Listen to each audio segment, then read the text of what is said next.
வேற விட்டாலே இந்த மேட்ச் வேற என்ன நடக்க போகுதுன்னு தெரியல. இந்த க்ளோவால் வேற உடஞ்சிக்கிட்டு இருக்கு. பதட்டத்தில் என்ன பண்ண போறேனே எனக்கே தெரிய மாட்டேங்குது. அவ வேற டேமேஜ் வேற கொடுத்துக்கிட்டு இருக்கா. ஏஞ்சல் தமிழச்சி, நான் சொல்றதை கேளு. ஃபர்ஸ்ட் நீ பதட்டப்படாத. ஃபர்ஸ்ட் அதுல இருந்து வெளியே வா. அதுக்கப்புறம் நீ அந்த பாப்பா எங்க இருக்கான்னு பாரு. அவளை பார்த்துட்டேன். இந்த சைட்ல தான் வரா பாரு. நீ அடிக்கிறா வேற. நான் இப்போ என்ன பண்றது?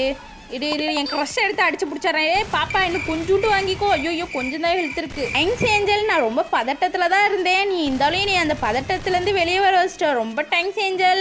பரவாயில்ல விட தமிழச்சி. நீ ஃபர்ஸ்ட் எந்த கேம் ப்ளே போனாலும் பதட்டம் மட்டும் படாத. அதுக்கப்புறம் நீனே தன்னாலே ப்ளே பண்ணுவ.